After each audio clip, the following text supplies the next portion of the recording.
नमस्कार, 4 न्यूज देख रहे हैं आप और मैं हूं आपके साथ शिवम दुबे। 4 न्यूज के खास कार्यक्रम देश दुनिया में आप सबका स्वागत। बुलेटिन की शुरुआत करेंगे और सीधे रुक करेंगे खबरों की ओर। हरियाणा के भिवानी जिले में महाराजा दक्ष प्रजापति जयंती के अवसर पर मुख्यमंत्री नायब सिंह सैनी ने प्रदेशवासियों को बड़ी सौगात दी। इस मौके पर सीएम सैनी ने 234 करोड़ रुपए से ज्यादा की लागत वाली कई विकास परियोजनाओं का उद्घाटन और शिलान्यास किया, जहां पर उन्होंने कहा कि सरकार हर वर्ग के विकास के लिए लगातार काम कर रही है। भिवानी में नई सड़कें, स्कूल, स्वास्थ्य सुविधाओं और अन्य आधारभूत ढांचों को मजबूत करने के लिए ये परियोजनाएं शुरू की जा रही हैं।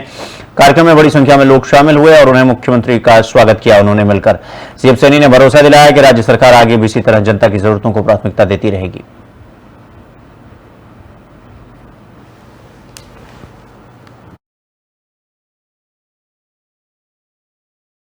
तो बिहार में मतदाता सूची में विदेशी नागरिकों के नाम शामिल होने के मामले पर जनसुराज पार्टी के संस्थापक प्रशांत किशोर ने बड़ा बयान दिया है। सहरसा में प्रशांत किशोर ने कहा कि अगर चुनाव आयोग खुद मान रहा है कि बिहार में नेपाली और बांग्लादेशी नागरिक वोटर लिस्ट में हैं तो ये बहुत बड़ी चिंता की बात है। उन्होंने सवाल किया कि जिस वोटर लिस्ट से लोकसभा चुनाव हुए उसमें अगर बड़ी संख्या में गैर कानूनी लोग थे तो क्या चुनाव आयोग इसे स्वीकार कर रहा है। प्रशांत किशोर ने बीजेपी और नीतीश कुमार की सरकार पर सवाल उठाते हुए कहा कि बिहार में ये लोग कैसे रह रहे हैं और पुलिस प्रशासन क्या कर रहा है। उन्होंने कहा कि नीतीश सरकार को जवाब देना चाहिए कि उनकी नाक के नीचे ऐसे लोग कैसे राज्य में रहकर वोट देने और सरकारी सुविधाओं का लाभ लेने लगे। प्रशांत ने मांग की कि इस मामले में सरकार और चुनाव आयोग को जवाबदेह बनना ही होगा।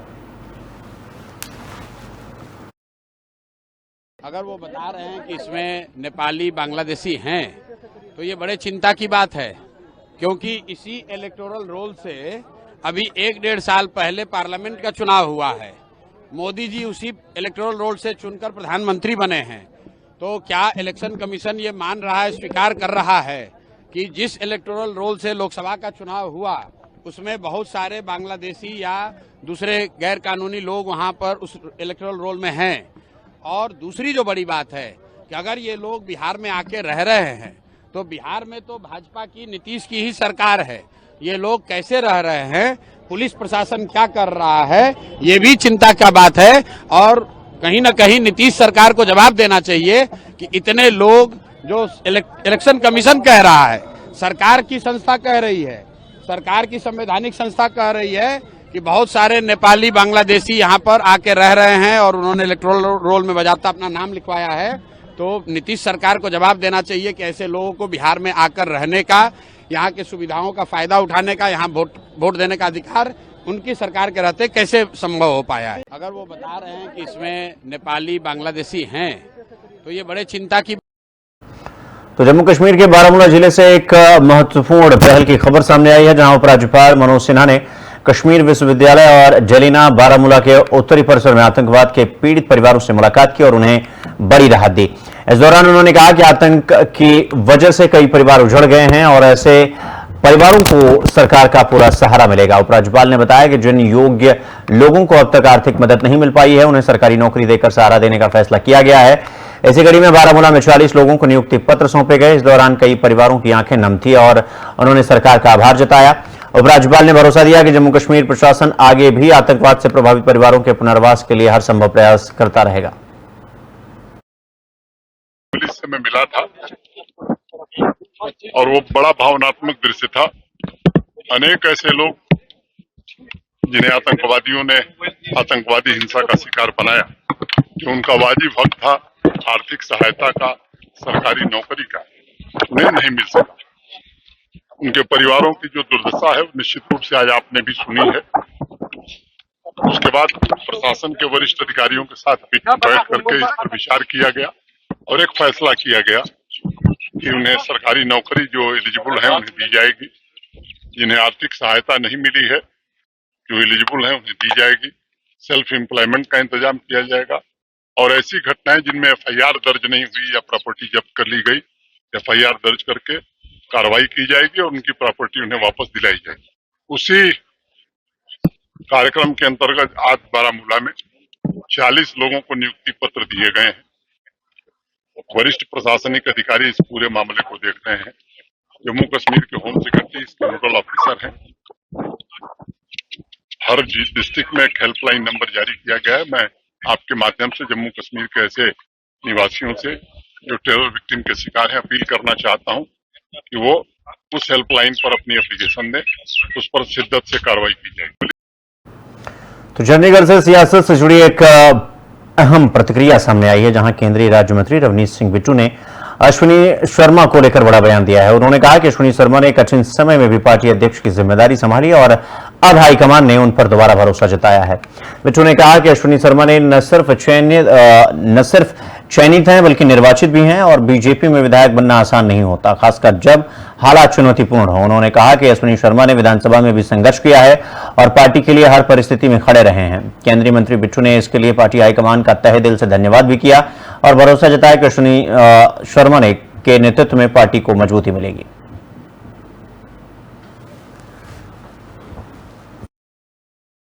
हमारे अश्विनी शर्मा जी जो बहुत मुश्किल टाइम में भी प्रेसिडेंट रहे और आज दोबारा हाईकमांड ने मौका दिया, वो सिलेक्टेड भी हैं और इलेक्टेड भी हैं, क्योंकि एमएलए जीत के आना बीजेपी का वो मुश्किल दौर में, और वो विधानसभा में भी लड़ते हैं, बाहर भी लड़ते हैं, तो इसलिए उनको चुन के आज बीजेपी को, पंजाब को, ये मैं हाईकमांड का, हमारे प्रधानमंत्री जी, हमारे होम मिनिस्टर साहब, हमारे नड्डा साहब, उनका बहुत बहुत शुक्रिया करता हूं। अब देखना हम किस तरीके से जाखड़ साहब और हम सब मिलके ग्रास रूट पे हर गांव में, हर ब्लॉक में, हर शहर में अपनी बीजेपी के बारे में, बीजेपी क्या कर सकती है, बीजेपी क्या क्या एजेंडा है, ऐसे ही नहीं जो बाकी स्टेट्स में सब कुछ अच्छा हुआ, जैसे यूपी में लॉ एंड ऑर्डर है, योगी जी का मॉडल वो लेके आए, हरियाणा है साथ में, नायब सिंह सैनी जी और खट्टर साहब, आज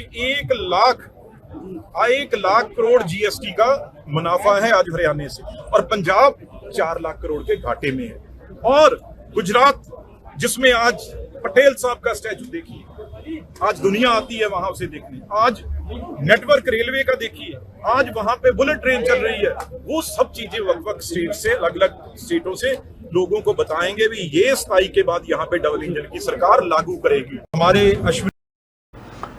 तो पंजाब की राजनीति में नशाखोरी के मुद्दे पर बीजेपी नेता अश्विनी शर्मा ने मौजूदा सरकार पर सीधा हमला बोला है। चंडीगढ़ में अश्विनी शर्मा ने कहा कि राज्य में नशाखोरी लगातार बढ़ रही है और इसे रोकने में सरकार पूरी तरीके से नाकाम रही है। उन्होंने आरोप लगाया कि मौजूदा सरकार हर मोर्चे पर विफल साबित हो रही है और शासन करने में असमर्थ है। अश्विनी शर्मा ने कहा कि जब भी राज्य में कोई गलत घटना होती है तो सत्ताधारी दल सीधे भाजपा को बदनाम करने की कोशिश करता है। अश्विनी शर्मा ने कहा कि जनता अब सब देख रही है और आने वाले चुनाव में इस नाकामी का जवाब जरूर देगी।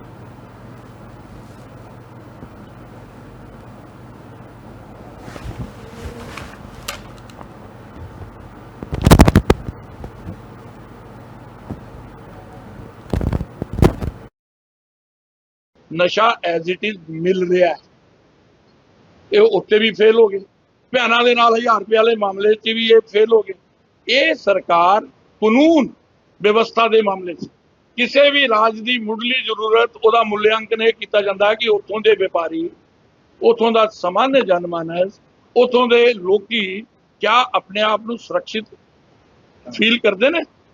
अज की हाल है, अबोर च की होया, मोगे च की होया, अमृतसर की होया, किनिया के घटनावां सुनाइए, और इल्जाम की है इन्हां दा की है, नाच ना जाने आंगन टेढ़ा। सरकार खुद चलाना नहीं आती, सरकार ना इन्हां दी दिखदी है, केवल सर्कस करते पे ने, और इल्जाम बीजेपी ते। कोई भी गल हुई ना घुमा के बीजेपी ते लैनी है। बिश्नोई तुहाडे कोल रह के गया जेल, इंटरव्यू बीजेपी ने तो नहीं कराई, ओदी जेल तो इंटरव्यू हुई है, ਉਹਦੇ कोर्ट की फटकार पई तो उस तो बाद भी मन्निया कि हाँ साडे इत्थों हुई है। इस करके ये सरकार बहाने मारना बंद करे, नशा एज इट इज मिल रहा है, ये उत्ते भी फेल हो गए, भैनों के नाल 1000 रुपए वाले मामले च भी ये फेल हो गए। तो बिहार की सियासत में बयानबाजी अब तेज हो चुकी है। पूर्णिया से सांसद पप्पू यादव ने चिराग पासवान पर निशाना साधते हुए बड़ा बयान दिया। पटना में पप्पू यादव ने कहा कि चिराग पासवान कहते हैं कि बिहार हमारा है, बिहार बुला रहा है। पप्पू यादव ने तंज कसते हुए कहा कि बिहार तो पहले से ही उनके पिता रामविलास पासवान का था। उन्होंने चिराग से सवाल किया कि उन्हें बिहार से किसने निकाला था जो अब बिहार बुला रहा है। पप्पू यादव ने कहा कि अगर चिराग पासवान को बिहार की इतनी चिंता है तो उन्हें एनडीए छोड़कर यहीं रहना चाहिए और जनता के मुद्दों पर आवाज उठानी चाहिए। पप्पू यादव के इस बयान के बाद बिहार की राजनीति में चिराग पासवान को लेकर चर्चाएं और तेज हो गई हैं। चिराग बाबू ट्वीट करते हैं, कहते हैं बिहार हमारा, बिहार बुला रही है। तो भैया रामविलास जी का तो बिहार था ही ना, आपको कौन हटाया था बिहार से कि बिहार बुला रही है? आप छोड़ दीजिए ना एनडीए, रहिए ना बिहार में। बड़ों के बाप, कनियों के बाप, चित्तो मेरी पटो मेरी, ऐसे नहीं होगा ना। साथ रह करके ठीक थोड़ी होता है। चिराग बिहार की राजधानी पटना से एक सनसनीखेज वारदात सामने आई, जहां सुल्तानगंज थाना क्षेत्र में स्थित मलेरिया कार्यालय के पास रविवार को अपराधियों ने वकील जितेंद्र कुमार की गोली मार दी। जानकारी के अनुसार वकील चाय पीने के लिए घर से बाहर निकले थे, तभी पहले से घात लगाए बदमाशों ने उन पर फायरिंग कर दी। गोली लगने के बाद उन्हें स्थानीय लोगों की मदद से तुरंत पीएमसीएच में भर्ती कराया गया, जहां उनकी हालत गंभीर बनी हुई है। घटना की सूचना मिलते ही पुलिस मौके पर पहुंची और जांच शुरू कर दी है। आसपास के सीसीटीवी फुटेज खंगाले जा रहे हैं और अपराधियों की पहचान करने की कोशिश की जा रही है। इस हमले के पीछे की वजह अभी साफ नहीं है, लेकिन एक वकील पर खुलेआम हुए इस हमले में शहर में दहशत का माहौल है। पुलिस माहौल पर ध्यान बनाए हुए है और आरोपियों की गिरफ्तारी के लिए लगातार छापेमारी कर रही है।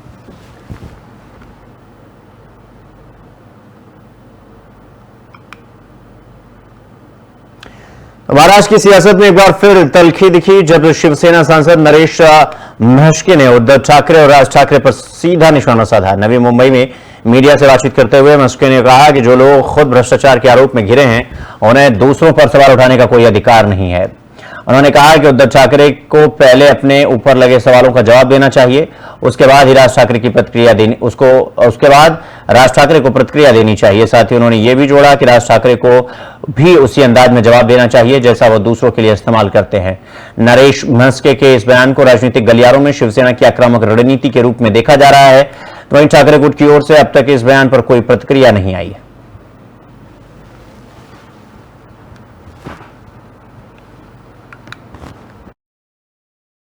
खुद गुनहगार है, आरोपी है, वो जमानत पे बाहर है।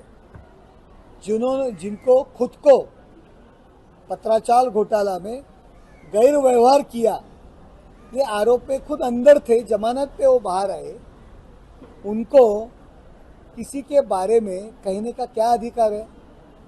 हमारे मराठी में कहावत है, लोकां सांगे ब्रह्मज्ञान अपन कोरडे पाषाण।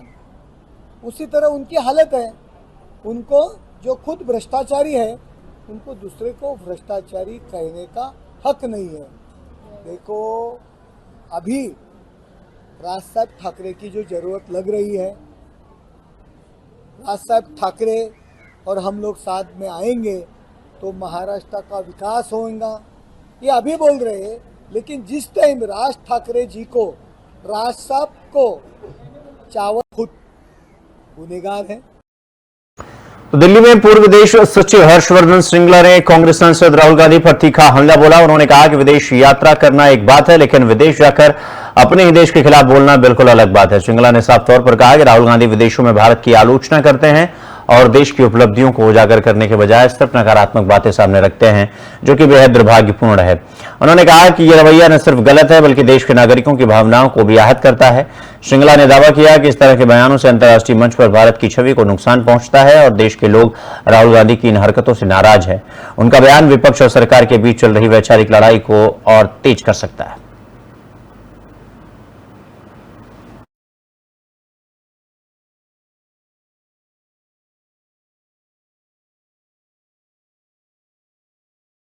वहीं दिल्ली के पूर्व मुख्यमंत्री अरविंद केजरीवाल ने सोशल मीडिया प्लेटफॉर्म एक्स पर बीजेपी सरकार पर तीखा हमला किया। उन्होंने कहा कि दिल्ली में 4-4 इंजन वाली सरकारें हैं, लेकिन कानून व्यवस्था पूरी तरीके से पटरी से उतर चुकी है।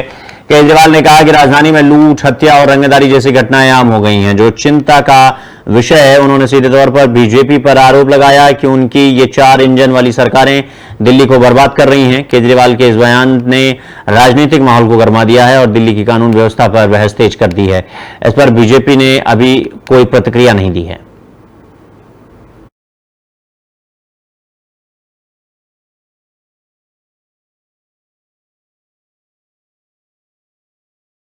रुक करेंगे अगली खबर की ओर। पंजाब के पठानकोट में व्यापारी गोपाल खेमका की हत्या के बाद पुलिस सतर्क हो गई है और हाई अलर्ट जारी कर दिया है। डीएसपी सुमेश सिंह मान के नेतृत्व में पुलिस ने व्यापारियों को सुरक्षा का भरोसा दिलाने के लिए एक फ्लैग मार्च निकाला। इस मार्च का उद्देश्य इलाके में शांति और व्यवस्था बनाए रखना है ताकि व्यापारी समुदाय सुरक्षित महसूस कर सके। पुलिस अधिकारी लगातार मामले की जांच में जुटे हुए हैं और हत्या के पीछे के कारणों का पता लगाने की कोशिश कर रहे हैं। स्थानीय प्रशासन ने व्यापारियों से संयम बरतने की अपील की है ताकि तनाव न फैले और कानून व्यवस्था बनी रहे। पुलिस ने आश्वासन दिया है कि दोषियों को जल्द से जल्द गिरफ्तार कर लिया जाएगा।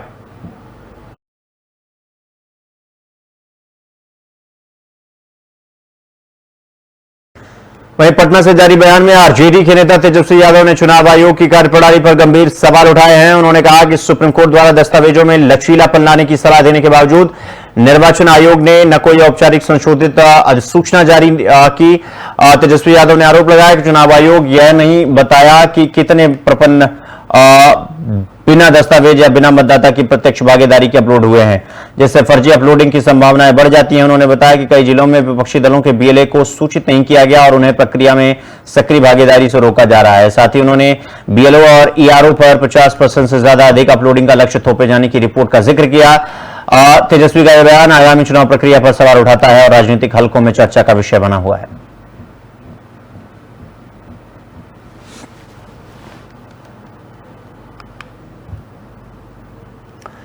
रुक करेंगे अगली खबर की ओर। महाराष्ट्र के मुख्यमंत्री देवेंद्र फडणवीस ने विशेष लोक अभियोजक उज्ज्वल निगम के राज्यसभा मनोनीत होने पर अपनी खुशी और धन्यवाद व्यक्त किया। नागपुर में उन्होंने कहा कि प्रधानमंत्री नरेंद्र मोदी और राष्ट्रपति द्रौपदी मुर्मू को उज्ज्वल निगम जैसे समर्पित और अनुभवी व्यक्तित्व को राज्यसभा में मनोनीत करने के लिए आभार देना चाहिए। फडणवीस ने उज्ज्वल निगम के आतंकवाद और राष्ट्रीय सुरक्षा के मामलों में उनके कार्य को सराहा और कहा कि उन्होंने एक लोक अभियोजक के रूप में महत्वपूर्ण भूमिका निभाई है। मुख्यमंत्री ने यह भी कहा कि प्रधानमंत्री मोदी हमेशा राष्ट्रवादी के साथ खड़े रहते हैं और उनकी यह नीति देश के सुरक्षित और विकास के लिए अत्यंत महत्वपूर्ण है। यह मनोनयन महाराष्ट्र के लिए गौरव का विषय है।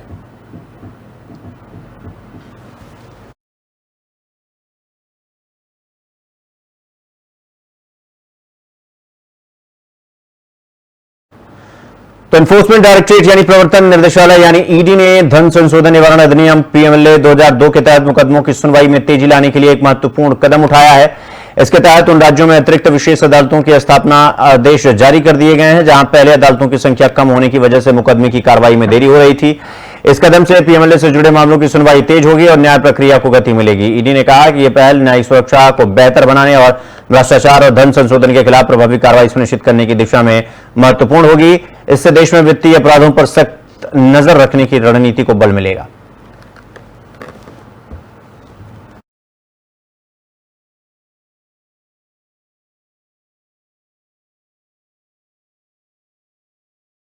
तो देश दुनिया में फिलहाल अभी के लिए बस इतना ही, लेकिन देश और दुनिया की तमाम खबरों को देखने के लिए देखते रहिए 4TV न्यूज़। नमस्कार।